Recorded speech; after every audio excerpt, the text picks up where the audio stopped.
Assalamualaikum warahmatullahi wabarakatuh. Alhamdulillah. Alhamdulillahilladzi al-malikul quddusus salamul ghafur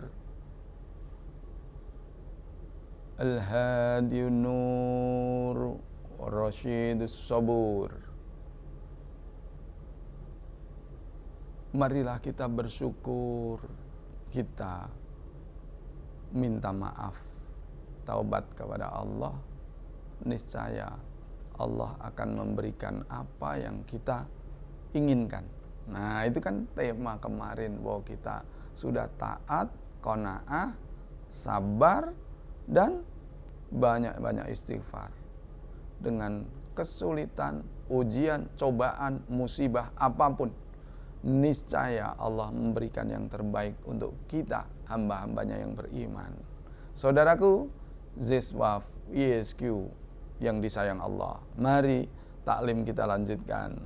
Resep supaya hati kita itu tenang, di ISQ tambah sudah diajarkan itu. Alumni semua ingat. Nah, kalau yang lupa, hari ini saya ingatkan bahwa inna fi khalqis samawati wal ard wa ikhtilafil laili wan nahari la ayatil lil albab. Wah, semua alumni SQ hafal ayat itu. Bahwa Allah menciptakan alam semesta ini ya, merupakan tanda-tanda kebesaran, keagungan, eksistensi Allah. Tapi yang mampu membaca itu siapa? Ulil albab. Orang-orang yang mampu berfikir, merenung. Di situ dilanjutkan ulul albab, alladzina yadhkuruna Allah qiyaman wa qu'udan wa ala junubihim wa yatafakkaru. Baru di sana rabbana ma khalaqta hadza batil. Jelas orang-orang yakin bahwa yang terjadi ini kehendak Allah, nggak ada yang salah, nggak ada yang sia-sia. Dan dia mampu merenung tentang eksistensi Allah, keagungan Allah dalam kondisi apapun. Berdiri, duduk, berbaring, dia selalu ingat Allah dan merenung tentang keagungan Allah. Biasanya orang-orang yang seperti itu akan selalu bersyukur. Jadi udah gak bisa dilepaskan antara qanaah, syukur, sabar, dan dia akan selalu mulutnya, hatinya mohon ampun. Nah, kenapa di situ mohon ampun?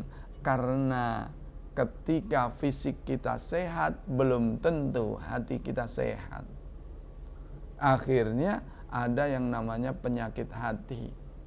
Jadi hati itu dalam bahasa Arab ada kolbun, ada kitbah. Jadi ya karena namanya penyakit hati itu mulai dari iri, dengki, hasut, sombong. Itu penyakit hati. Dokter nggak bisa nyembuhin itu. Kalau liver ke dokter. Nah, penyakit hati ini tadi obatnya yaitu alladzina sabaru ala rabbihim liyatawakkal. Bahwa orang-orang yang sabar itu pasti tawakal. Dia akan pasrah, berserah diri kepada Allah, dan dia merenung. Nah, yaitu orang-orang yang mampu hatinya terpaut kepada Allah seterusnya. Jadi obat hati sudah jadi nyanyian sampai saya lupa. Nyanyian aja ada. Tombo hati, ada 5 perkara. Ya kan? Yaitu yang pertama, rajin sholat malam. Jadi memohon, berdialog dengan Allah ketika semua orang tidur. Yang kedua, baca Quran. Ya mau kebolak-balik nggak apa-apa. Ya, baca Quran. Tapi sekalian makna substansinya difahami. Nah, itulah tadarus. Makanya Rasulullah Muhammad SAW menganjurkan kita ketika di bulan Ramadan tadarus. Coba direnungkan. Apa itu? Kita udah sering ketemu di jalan-jalan kata-kata MI, Madrasah Ibtidaiyah, MTS, Madrasah Tsanawiyah, Madrasah Aliyah. Oh, berarti madrasah itu Apa artinya? Mengkaji, belajar mengkaji. Berarti targetnya bukan hanya hatam. Kalau kata-kata mengkaji, tadarus, itu ada substansi diskus. Ada dialog, ada tanya jawab. Targetnya faham. Oleh karena itu, tombo hati, obat hati, salah satunya yaitu baca Al-Quran sampai faham.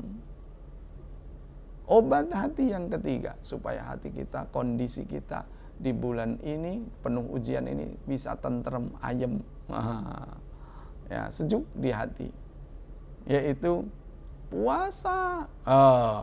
Ketepatan, ini bulan Ramadan, jadi sudah puasa. Ya kan?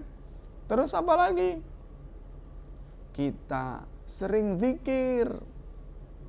Waduh, tadi bahwa orang ulil albab itu selalu tafakur, zikir kepada Allah, selalu ingat dengan kondisi nyetir, ingat kepada Allah. Ya Allah, ya Hayyu ya Qayyum, Engkau yang memberikan kehidupan, Engkau yang memberikan kekuatan supaya aku bisa kerja. Selama ini zikir dimaknain kadangkala ini makna yang sempit. Saudaraku Ziswaf, ISQ yang dirahmati Allah, mari kita bahas zikir, yaitu artinya ingat. Zikrullah, ingat kepada Allah.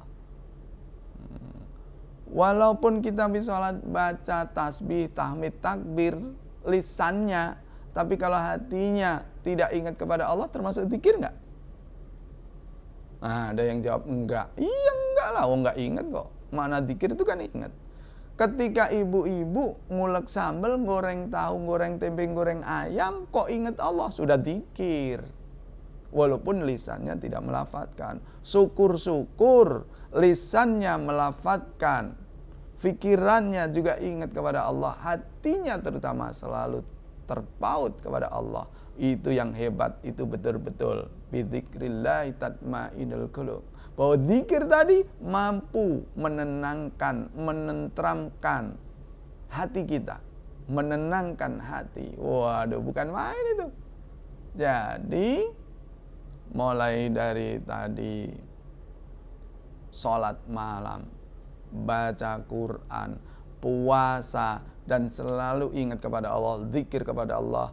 Yang kelima yaitu bergaul, bersahabat dengan orang-orang yang soleh. Pokoknya setiap ada orang yang orang baik, kita dekatin dan kita jadikan teman. Sekian dulu, kita tutup taklim hari ini. Mudah-mudahan kita semuanya ada bimbingan dari Allah Subhanahu wa ta'ala. Ya Allah, Bismillahirrahmanirrahim. Ya Allah, ya Rabb kami, ya Fattah, ya Alim. Duhai ya Rabb kami, Engkaulah ya Allah yang memiliki ilmu. Engkau yang maha membukakan hati kami, fikiran kami penuh dengan cahaya ilmu-Mu ya Allah. Israh bihi sudurana wa nawwir bihi qulubana wa yassir bihi umurana wa wasi' bihi arzaqana ya Allah. Duhai ya Rabb kami, berikanlah kami ilmu yang bermanfaat fid dunya wal akhirah. Ilmu yang berkah, berkah untuk kami, untuk keluarga kami, berkah untuk tetangga kami, saudara kami, berkah fid dunya wal akhirah. Ya Allah ya Rabb kami, jadikan kami, anak cucu kami, dzurriyyah kami menjadi hamba-hamba-Mu yang soleh dan solehah. Berbakti kepada orang tua, berbakti kepada nusa dan bangsa karena taatnya kepadamu dan taat kepada Rasul-Mu Nabiullah Muhammad sallallahu alaihi wasallam. Jadikan kehidupan kami bermanfaat untuk semua orang-orang yang ada di sekeliling kami. Rabbana atina fid dunya hasanah wa fil akhirati hasanah wa qina azabannar. Wa sallallahu alaihi wasallam. Alhamdulillahi rabbil alamin. Alhamdulillah, mudah-mudahan kita semuanya tetap dalam bimbingan Allah Subhanahu wa ta'ala.